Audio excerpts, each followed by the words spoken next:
여러분 반갑습니다. 오늘 우리는 인공지능 에이전트 구축의 핵심이자 단순한 대화형 봇을 넘어 진정한 비즈니스 에이전트로 거듭나게 하는 결정적인 기술인 컨텍스트 엔지니어링에 대해 깊이 있게 탐구해보려 합니다. 강의를 시작하기에 앞서 오늘 우리의 학습 여정을 함께하며 길을 밝혀줄 든든한 동료를 소개하겠습니다. 화면을 보시면 주황색의 귀여운 로봇 친구가 보이실 겁니다.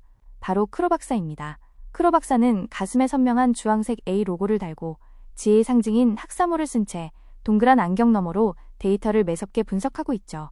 지금 크로 박사의 손을 보시면 태블릿과 전용 펜을 들고 무언가 열심히 기록하고 있는 모습을 볼 수 있는데, 이는 우리가 오늘 배울 기록과 기억의 관리라는 주제를 완벽하게 형상화하고 있습니다. 이번 12차 시수업의 목표는 명확합니다. 지금까지 우리가 단순히 모델에게 어떻게 말해야 하는지를 가르치는 프롬프트 엔지니어링에 집중했다면, 이제는 에이전트가 무엇을, 언제, 어떻게 기억하고 활용해야 하는지 라는 시스템적 설계 영역으로 나아가야 합니다. 컨텍스트 엔지니어링은 에이전트가 복잡한 업무를 수행할 때 필요한 정보를 적재적소에 배치하고 제한된 기억 용량을 효율적으로 관리하는 지능형 파이프라인을 구축하는 과정입니다. 이제 단순한 프롬프트 작성을 넘어 에이전트가 비즈니스 현장에서 길을 잃지 않고 정확한 임무를 수행할 수 있도록 만드는 스마트한 기억 관리의 세계로 여러분과 크로 박사가 함께 떠나보겠습니다. 본격적인 학습에 들어가기 앞서 우리는 가장 기본이 되는 두 개념의 차이를 명확히 이해해야 합니다. 크로 박사가 지금 양손에 두 개의 표지판을 들고 서 있다고 상상해 보십시오. 한쪽 표지판에는 정적인 지침인 프롬프트 엔지니어링이, 다른 한쪽에는 동적인 관리인 컨텍스트 엔지니어링이 적혀 있습니다. 우리가 익히 아는 프롬프트 엔지니어링은 모델에게 내리는 일회성 명령이나 고정된 규칙을 만드는 작업입니다. 너는 전문 여행 가이드야 라거나 친절하게 답변해줘 와 같은 페르소나 설정이 여기에 해당하죠. 하지만 컨텍스트 엔지니어링은 다릅니다. 이는 시간이 흐름에 따라 계속해서 변화하고 쌓이는 정보를 시스템적으로 관리하는 거대한 파이프라인을 설계하는 일입니다. 비유를 들어볼까요? 에이전트에게는 우리가 마트에서 사용하는 장바구니와 같은 컨텍스트 윈도우가 존재합니다. 마트 바구니의 크기가 제한되어 있듯 에이전트의 기억 용량도 한정되어 있습니다. 더 중요한 것은 이 바구니에 담기는 모든 물건, 즉 모든 정보가 곧 비용이자 토큰이라는 점입니다. 우리가 바구니에 불필요한 물건을 가득 채우면 정작 사야 할 물건을 담지 못하게 되듯, 에이전트도 컨텍스트 관리가 되지 않으면 정작 중요한 정보를 놓치고 맙니다. 따라서 에이전트가 사용자 작업을 완수하기 위해 어떤 정보를 언제 바구니에 넣고 뺄지, 그리고 너무 무거워진 정보를 어떻게 압축할지를 고민하는 것이 바로 컨텍스트 엔지니어링의 본질입니다. 단순히 말을 잘하게 만드는 법을 넘어 정보가 물 흐르듯 선순환하게 만드는 기술적 관점이 반드시 필요합니다. 에이전트가 관리해야 할 정보는 생각보다 훨씬 방대하고 복잡합니다. 단순히 사용자와 주고받은 대화 내용만 기억하면 된다고 생각하기 쉽지만 실제로는 그렇지 않습니다. 크로 박사가 아주 커다란 서랍장에 다양한 종류의 데이터를 칸칸이 분류하여 정리하는 모습을 떠올려 보십시오. 유능한 에이전트 설계자라면 컨텍스트를 크게 5가지 유형으로 구분하여 관리할 줄 알아야 합니다. 첫 번째 유형은 지침, instructions입니다. 이는 에이전트의 역할과 규칙을 정의하는 시스템 메시지, 그리고 모델에게 정답의 예시를 보여주는 퓨샷, 예제들을 포함합니다. 두 번째는 지식 knowledge입니다. 데이터베이스나 검색 시스템, 즉 RAG, Retrieval Augmented Generation을 통해 가져오는 외부 정보와 에이전트가 장기적으로 축적한 기억들이 여기에 해당합니다. 세 번째는 도구 정의 tools입니다. 에이전트가 외부 세계와 상호작용하기 위해 사용하는 API나 함수의 명세, 그리고 그 도구를 실행해서 얻은 결과값이 포함됩니다. 네 번째는 대화 이력, Conversation History입니다. 사용자와 나눈 대화가 길어질수록 이 데이터는 눈덩이처럼 불어나며 에이전트의 판단에 결정적인 영향을 미칩니다. 마지막 5번째는 사용자 선호도, User Preferences입니다. 사용자가 특정 항공사를 선호하는지, 채식주의자인지 등 대화를 통해 서서히 학습되는 개인화 정보입니다. 이 5가지 요소가 크로 박사의 서랍장처럼 정교하게 정리되고 관리될 때 비로소 에이전트는 상황에 맞는 정확하고 지능적인 의사결정을 내릴 수 있게 됩니다. 그렇다면 이 복잡한 컨텍스트를 어떻게 기획해야 할까요? 성공적인 에이전트 설계를 위해 우리는 크로 박사가 정밀한 설계도를 그리듯 3단계의 논리적 흐름을 따라야 합니다. 이 단계들은 설계자가 스스로에게 던지는 핵심적인 질문들로 이루어져 있습니다. 첫 번째 단계는 결과 정의, Define Clear Results입니다. 이 단계에서 우리는 이 작업이 끝났을 때 세상이 어떻게 변해 있을 것인가? 라는 질문에 답해야 합니다. 에이전트가 단순히 말을 하는 것이 목적이 아니라 사용자가 요청한 예약이 완료되었는지 혹은 분석 보고서가 생성되었는지와 같이 최종적인 상태의 변화를 명확히 규정하는 것입니다. 두 번째 단계는 정보 매핑, Map the Context입니다. 결과가 정의되었다면 이제 그 결과를 도출하기 위해 에이전트에게 어떤 정보가 필수적인가를 고민해야 합니다. 앞서 살펴본 5대 유형 중 어떤 지침, 어떤 지식, 어떤 도구가 필요한지 목록화하는 과정입니다. 마지막 세 번째 단계는 파이프라인 설계, Create Context Pipelines입니다. 필요한 정보를 확인했으니 이제 그 정보를 어떤 경로로 가져올 것인가를 결정해야 합니다. 실시간 API를 연결할지, 벡터 데이터베이스에서 검색해 올지, 혹은 사용자의 이전 대화 이력에서 추출할지에 대한 데이터의 흐름을 설계하는 것입니다. 이 세 단계의 기획이 탄탄하게 뒷받침되어야만 실제 운영 환경에서 에이전트가 정보의 바다에 빠지지 않고 임무를 완수할 수 있습니다. 이제 실제 코드를 구현할 때 적용할 수 있는 구체적인 전략들을 살펴보겠습니다. 우리는 정보를 저장하고 관리하는 방식을 시간적 범위에 따라 단기적인 스크래치패드와 장기적인 메모리로 구분해야 합니다. 크로 박사가 지금 손에 들고 있는 태블릿에 현재 수행 중인 작업의 단계를 잊지 않으려고 빠르게 적어 내려가는 메모를 상상해 보십시오. 이것이 바로 스크래치패드입니다. 스크래치패드는 단일 세션 내에서 발생하는 임시 기록으로 주로 마크다운, 마크다운 파일 형태나 런타임 객체로 관리됩니다.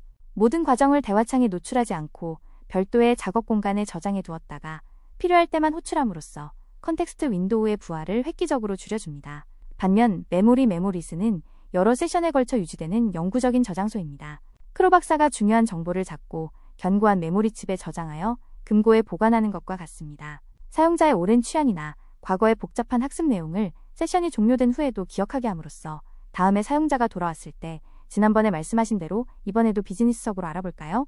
와 같은 고도의 개인화된 경험을 제공할 수 있게 합니다. 이러한 전략적 분리는 토큰 사용의 효율성을 극대화할 뿐만 아니라 에이전트가 현재의 작업과 과거의 지식 사이에서 혼란을 겪지 않고 핵심 임무에 집중할 수 있도록 돕는 매우 실무적인 장치입니다. 대화가 길어지면 에이전트의 장바구니는 금세 가득 차게 됩니다. 이때 필요한 것이 바로 컨텍스트 압축 기법입니다. 우리는 마이크로소프트의 세멘틱 커널이 제공하는 채티 스토리 리두서와 같은 강력한 도구를 활용해 이 과정을 자동화할 수 있습니다. 여기서 중요한 기술적 파라미터 두 가지를 기억하셔야 합니다. 바로 타겟 카운트, 리듀서 타겟 카운트와 임계값, 리듀서 threshold입니다.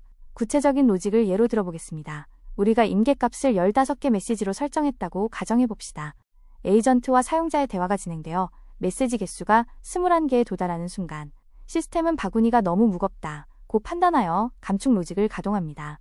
이때 타겟 카운트를 설정해두면 시스템은 오래된 메시지를 단순히 삭제하거나 전체 내용을 핵심 요약본으로 변환하여 다시 컨텍스트 윈도우에 집어넣습니다. 실제 기술 데모 결과에 따르면 이러한 압축 전략을 통해 우리는 토큰 사용량을 평균 23.5%까지 절감할 수 있었습니다. 이는 비용 절감뿐만 아니라 모델이 방대한 데이터 속에서 길을 잃지 않고 현재의 맥락을 명확히 유지하게 만드는 핵심적인 성능 최적화 전략입니다. 단일 에이전트가 감당하기에 너무 무거운 컨텍스트라면 아키텍처 자체를 혁신해야 합니다. 첫 번째 방법은 역할을 나누는 멀티 에이전트 방식입니다. 각 에이전트가 자신만의 독립적인 컨텍스트 윈도우를 가지게 함으로써 한 명의 에이전트가 수만 개의 토큰을 한꺼번에 짊어지지 않도록 복잡도를 분산시키는 것이죠. 두 번째는 샌드박스 환경과 런타임 상태 객체의 활용입니다. 만약 에이전트가 대규모 문서를 분석하거나 복잡한 코드를 실행해야 한다면 그 원시 데이터를 모두 대화창에 올리는 것은 매우 비효율적입니다. 대신 격리된 샌드박스 환경에서 데이터를 처리하게 하고 메인 에이전트는 그 결과값이나 요약된 상태 객체만을 가져오도록 설계해야 합니다. 이를 통해 복잡한 하위 작업, 서브태스크의 세부적인 노이즈는 격리시키고 메인 컨텍스트는 오직 전체적인 업무 흐름과 논리에만 집중할 수 있는 깨끗한 상태를 유지하게 됩니다. 이러한 구조적 접근은 시스템의 안정성을 비약적으로 높이며 대규모 비즈니스 로직을 수행하는 엔터프라이즈급 에이전트 구축에 있어서 필수적인 설계 표준입니다. 이 모든 이론이 실제로 어떻게 구현되는지 파리 여행 예약 시나리오를 통해 생생하게 살펴보겠습니다. 여러분이 에이전트에게 파리 여행을 예약해줘 라고 한마디만 했다고 가정해봅시다. 단순한 프롬프트 엔지니어링만 적용된 챗봇은 언제 가고 싶으신가요? 라고 기계적인 질문을 던질 것입니다. 하지만 우리가 배운 컨텍스트 엔진이 탑재된 에이전트는 다르게 행동합니다. 이 똑똑한 에이전트는 답변을 생성하기 전 먼저 파이프라인을 통해 여러분의 캘린더를 확인하여 10월 첫째 주 일정이 비어있다는 실시간 데이터를 확보합니다. 동시에 과거 메모리에서 여러분이 특정 항공사를 선호하고 항상 예산 내에서 비즈니스 클래스를 고집한다는 선호도를 인출하죠. 또한 예약 도구를 호출해 현재 가능한 항공편 정보를 미리 파악합니다. 그리고는 이렇게 말합니다. 크로님, 10월 첫째 주 일정이 비어 있으시네요. 평소 선호하시는 항공사의 파리행 직항 비즈니스석이 예산 범위 내로 확인되는데 이 일정으로 상세 계획을 세워드릴까요? 사용자 입장에서는 자신의 의도를 완벽히 파악하고 있는 마치 숙련된 비서와 대화하는 듯한 놀라운 경험을 하게 되는 것입니다. 이것이 바로 컨텍스트 엔지니어링의 힘입니다. 하지만 컨텍스트 관리가 늘 장밋빛인 것만은 아닙니다. 우리가 가장 경계해야 할 첫 번째 실패 사례는 컨텍스트 오염, 컨텍스트 포이즈닝입니다. 이는 LLM이 스스로 생성한 환각 정보나 사소한 오류가 기억 속에 남아서 이후의 모든 논리적 판단을 망가뜨리는 현상입니다. 예를 들어 여행 에이전트가 세상에 존재하지도 않는 호텔 이름을 지어내어 예약 목록에 넣고 그 가짜 정보를 바탕으로 주변 맛집을 찾거나 교통편을 예약하려 시도하는 상황입니다. 이를 방지하기 위해 크로 박사가 커다란 돋보기를 들고 정보를 꼼꼼히 검수하는 모습을 상상해 보십시오. 우리에게도 컨텍스트 검증 기법이 필요합니다. 어떤 정보가 에이전트의 장기 기억이나 실행 컨텍스트에 추가되기 전 반드시 실시간 API를 통해 사실 여부를 확인하는 단계를 두어야 합니다. 만약 의심스러운 정보가 발견된다면 이를 즉시 쿼런틴, 즉 격리구역으로 보내 활용을 차단하고 새로운 컨텍스트 스레드를 생성하여 오염의 확산을 막아야 합니다. 잘못된 정보가 에이전트의 신뢰를 무너뜨리지 않도록 철저한 검문소를 세우는 것이 설계자의 책무입니다. 두 번째 실패 사례는 대화가 너무 길어질 때 발생하는 컨텍스트 분산, 컨텍스트 디스트랙션입니다. 에이전트의 지능이 아무리 뛰어나도 컨텍스트가 너무 비대해지면 모델은 현재의 목표보다는 과거의 사소한 대화 이력에 과도하게 매몰되는 경향을 보입니다. 예를 들어 사용자가 초반에 2년 전 배낭여행 경험담을 한참 이야기한 뒤 내일 떠날 비행기표를 찾아줘라고 요청했을 때 에이전트가 여전히 배낭여행 장비나 과거의 경로를 언급하며 현재의 급박한 요청을 놓치는 시기입니다. 이를 해결하기 위해서는 주기적인 요약과 리셋이 필요합니다. 특정 시점마다 지금까지의 방대한 대화 중 현재의 작업에 유효한 핵심 정보만 남기고 나머지는 과감히 압축하여 컨텍스트를 새로 고침해야 합니다. 이는 에이전트의 시야를 다시 현재의 목표로 돌려주는 포커스 리셋 과정과 같습니다. 불필요한 과거의 소음으로부터 에이전트를 해방시켜 항상 사용자의 최신 의도를 정확하게 추적할 수 있도록 관리해 주어야 합니다. 세 번째는 에이전트에게 너무 많은 능력을 주려는 욕심이 화를 부르는 컨텍스트 혼란, 컨텍스트 컨퓨전입니다. 에이전트가 호출할 수 있는 도구, API의 개수가 수십 개를 넘어가면 모델은 어떤 상황에서 어떤 도구를 써야 할지 갈피를 잡지 못하고 엉뚱한 기능을 호출하기 시작합니다. 특히 성능이 낮은 소형 언어 모델일수록 이러한 인지적 부하에 매우 취약합니다. 여기서 아주 중요한 실무 가이드라인이 있습니다. 에이전트가 한 번의 추론 단계에서 인식하는 도구의 개수를 30개 미만으로 유지하는 것이 권장됩니다. 이를 위해 우리는 벡터 데이터베이스 기반의 RAG를 도구 관리에 적용합니다. 즉, 사용자의 질문과 가장 관련이 깊은 도구들만 동적으로 선별하여 로드하는 도구 로드아웃, 로드아웃 관리 기법을 사용하는 것입니다. 모든 연장을 책상 위에 한꺼번에 펼쳐놓는 대신 지금 당장 필요한 망치와 못만 꺼내주는 지혜가 필요합니다. 이렇게 도구의 범위를 좁혀주는 것만으로도 에이전트의 호출 정확도는 비약적으로 상승하게 됩니다. 마지막으로 살펴볼 문제는 정보 간의 모순이 발생하는 컨텍스트 충돌, 컨텍스트 클래시입니다. 사용자가 대화 도중에 마음을 바꾸는 것은 흔한 일입니다. 처음에는 이코노미석으로 알아봐줘 라고 했다가 나중에 생각해보니 비즈니스석이 좋겠어 라고 변경했을 때 컨텍스트의 두 정보가 공존하면 에이전트는 혼란에 빠져 일관성 없는 검색 결과를 내놓게 됩니다. 이때 우리는 크로 박사가 정원 가위를 들고 시드잎을 잘라내듯 프루닝 기법을 적용해야 합니다. 새로운 정보가 유입되었을 때 기존에 상충하는 정보를 찾아 삭제하거나 명시적으로 무효화하는 정교한 관리 로직입니다. 또한 앞서 언급한 스크래치 패드를 활용해 별도의 작업 공간에서 정보를 충분히 정제하고 일관성을 검증한 뒤 최종적인 결론만 메인 컨텍스트에 반영하는 방식을 취해야 합니다. 오래된 정보, 모순된 정보를 과감히 쳐내고 오직 최신의 정확한 맥락만 남기는 이 정교한 전정 작업이야말로 에이전트의 명석함을 유지하는 마지막 비결입니다. 지금까지 우리는 인공지능 에이전트의 지능을 결정짓는 핵심 기술, 컨텍스트 엔지니어링에 대해 깊이 있게 살펴보았습니다.